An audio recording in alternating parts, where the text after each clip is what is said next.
CAG की report पर अब केंद्र सरकार को झारखंड प्रदेश कांग्रेस घेरने का प्रयास कर रही है।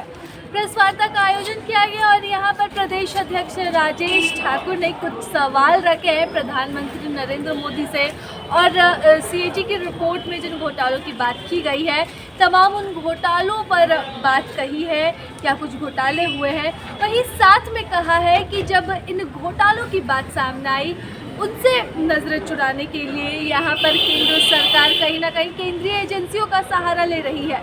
आपको बता दें कि अभी झारखंड में केंद्रीय एजेंसी ईडी की कार्रवाई जारी है। ईडी ने मुख्यमंत्री को दूसरी बार समन कर बुलाया था, लेकिन मुख्यमंत्री ने सीधा सुप्रीम कोर्ट का रुख किया है। ऐसे में लगातार यहाँ पर विपक्ष आरोप लगा रही है कि जहाँ जहाँ घोटाले की बात आती है केंद्र सरकार की या फिर चुनाव की बात आती है वहाँ पर केंद्रीय एजेंसियों का सहारा लेती है और यहाँ पर विपक्ष की सरकार विपक्ष को परेशान करने का काम करती है। पूरा एक आंकड़ा पेश किया है यहाँ पर राजेश ठाकुर ने बताया है कि किस तरह से 2013-14 के बाद से यहाँ पर केंद्रीय एजेंसियों की कार्रवाई जो है वो विपक्ष के नेताओं पर कुछ ज़्यादा ही तेज हो गई है। सीएजी रिपोर्ट के अनुसार एनडीए की सरकार में हो रहा भ्रष्टाचार। सीएजी ने मोदी सरकार के कई घोटालों का पर्दाफाश किया है, जिसमें 7-8 मुख्य हैं। Bharat Mala project, Dwarka express, Ayushman Bharat, Ayodhya development project, toll में लूट, HAL पर विमान इंजन की डिजाइन प्रोडक्शन में खामियों पर का गंभीर आरोप, ग्रामीण विकास मंत्रालय ने जो वृद्ध और विकलांग विधवा पेंशन योजनाओं का पैसा जो है अपना चेहरा चमकाने में लगाया है, उसी संदर्भ में विस्तार से कहूं तो कि जो मोदी सरकार गला फाड़ फाड़ कर 2013-14 में इसी सीएजी की रिपोर्ट को लेकर के चिल्लाती थी, आज जब उन पर उंगली उठी है तो चुप बैठी है। सीएजी ने भारतमाला प्रोजेक्ट में फर्जीवाड़े की पोल खोली है। सड़क की लागत में लगभग 100% की वृद्धि का भी खुलासा हुआ है। इस प्रोजेक्ट के फंड की अनुमति आर्थिक मामलों संबंधी जो कैबिनेट की कमेटी होती है CCEA, जिसकी अध्यक्षता स्वयं प्रधानमंत्री करते हैं, इस परियोजना में CCEA ने मंजूरी दी थी 5,35,000 करोड़ रुपए की लागत पर 34,800 किलोमीटर सड़क बनाने के लिए, लेकिन असल में ठेका 26,316 किलोमीटर राजमार्गों का ही दिया गया, जिसकी स्वीकृत लागत 8,46,588 करोड़ रुपए थी। इसका मतलब CCEA ने जिन परियोजनाओं के लिए 15.37 करोड़ रुपए प्रति किलोमीटर की लागत को मंजूरी दी, वो बढ़कर दोगुनी से भी अधिक मतलब 32.17 करोड़ रुपए प्रति किलोमीटर की लागत हो गई। सीएजी ने बोली प्रक्रिया में भी अनियमितताओं को उजागर किया है। सफल बोलीदाताओं ने टेंडर की शर्त भी पूरी नहीं की। फर्जी दस्तावेज के आधार पर चयन हो गया। विस्तृत परियोजना रिपोर्ट के बिना आवंटित हुआ। एस्क्रो अकाउंट से 3598.52 करोड़ रुपए के आसपास फंड का डायवर्सन हुआ और कई जगहों पर सेफ्टी कंसल्टेंट तक नहीं रखे गए। सड़क पर चलते हुए आप खुद अपनी जान माल के लिए जिम्मेदार हैं।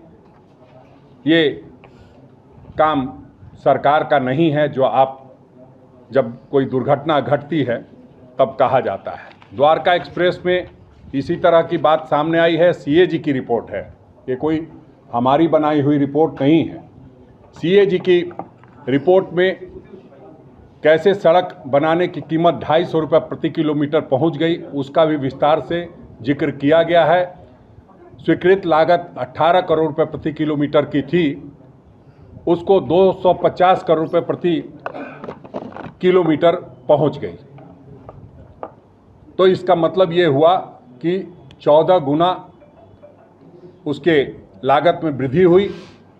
और ये हम कह सकते हैं कि महंगाई की मार की वजह से नहीं होगी, क्योंकि महंगाई भी मोदी सरकार की ही मार है, लेकिन महंगाई की वजह से इतनी बढ़ोतरी नहीं हो सकती है। निश्चित रूप से कमीशनखोरी और भ्रष्टाचार के कारण ही ये बातें हुई होंगी। टोल में लूट आप देखते हैं, आप तो टोल जहाँ भी है वहाँ टोल प्लाजा के आप भुक्तभोगी रहे होंगे, किस तरह से व्यवहार किया जाता है पैसे को लूटने के लिए, वो किसी से छुपा नहीं है। और उसका नतीजा ये सामने आया है कि NHAI ने गलत तरीके से CAG ने कहा है कि 132 करोड़ रुपए की वसूली की है। तो इस तरह से फिर जो सबसे बड़ी योजना लागू की गई थी आयुष्मान भारत, आयुष्मान भारत के लिए जो चीज़ें सामने आई है, जो धांधली हुई है, जिसमें मृत लोगों को जीवित दिखाकर भुगतान किया गया है, एक ही नंबर से 7.5 लाख लाभार्थियों के जुड़े होने का फर्जीवाड़ा भी उजागर हुआ है। 9999999988888888 इस तरह के नंबर से रोग भुगतान किया गया है। उपचार के दौरान 88,760 रोगियों की मौत हो गई, पर उनकी मौत के बाद उनसे संबंधित 2,14,923 क्लेम का भुगतान भी किया गया। करीब 4761 रजिस्ट्रेशन तो केवल 7 आधार नंबर पर दिखाए गए। असल में 1.24 करोड़ फर्जी लाभार्थी कुछ 1.86 लाख नंबरों से जुड़े पाए गए। अयोध्या, जिसको हम रामलला की जन्मस्थली कहते हैं, वहाँ भी CAG ने अयोध्या डेवलपमेंट प्रोजेक्ट में ठेकेदारों को अनुचित लाभ पहुंचाने का घोटाला भी उजागर किया है। अयोध्या डेवलपमेंट प्रोजेक्ट में ठेकेदारों के गले में 19.73 करोड़ का अनुचित लाभ पहुंचाने का घोटाला भी सामने आया है। कार्यान्वयन एजेंसी अर्थात उत्तर प्रदेश राजकीय निर्माण निगम ने ठेकेदारों की नियुक्ति के वक्त परफॉर्मेंस जो गारंटी का जो पूरा पैसा तक नहीं जमा किया गया, बावजूद उन्हें ठेका दिया गया। जिन ठेकेदारों का रजिस्ट्रेशन रद्द हो गया था उनको भी GST का भुगतान किया गया। यहां तक कि सिंचाई विभाग ने ठेकेदारों के द्वारा प्रस्तावित दरों का तुलनात्मक विश्लेषण भी नहीं किया। ग्रामीण विकास मंत्रालय की बात करें तो ग्रामीण विकास मंत्रालय में जिस तरह से एक राष्ट्रीय सामाजिक सहायता कार्यक्रम चलाई जाती है, NSAP, national social assistant programme, 1995 में हमारे पूर्व प्रधानमंत्री नरसिम्हा राव जी के समय में ये कार्यक्रम चालू किया गया था, जिसके तहत बुजुर्गों, दिव्यांगों, विधवा एवं ज़रूरतमंदों को सहायता प्रदान करना था। लेकिन इस कार्यक्रम में भी गड़बड़ी की गई और इस कार्यक्रम के में से 57.45 लाख रुपए निकालकर प्रधानमंत्री जी ने अपने चेहरे को चमकाने में लगा दिया, या यूँ कहिए दीनदयाल उपाध्याय जी और प्रधानमंत्री जी अपने चेहरे को चमकाने में विज्ञापन के माध्यम से खर्च कर दिया। लेकिन उन बुजुर्गों को उनका हक नहीं मिल सका। उसी प्रकार देखेंगे तो जो हवाई चप्पल वालों को हवाई जहाज में चढ़ाने की योजना थी, वो हवाई साबित हुई। मात्र 7% रूटों पर नई विमान सेवा चालू की गई। 93% मामलों में केंद्र सरकार फेल रही। अब इन भ्रष्टाचार के मामलों से पर्दा उठता देख विपक्ष के जो शासित राज्य हैं या यूं कहिए जो गैर भाजपा शासित राज्य हैं, वहाँ किस तरह की कार्रवाई की जा रही है वो किसी से छुपा नहीं है।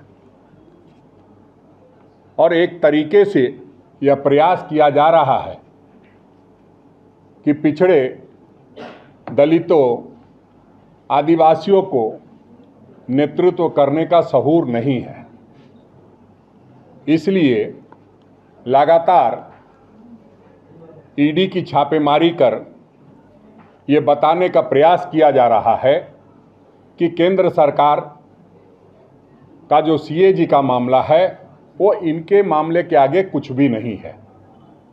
और हम ये कह सकते हैं कि जो ईडी ने मामले दर्ज किए हैं,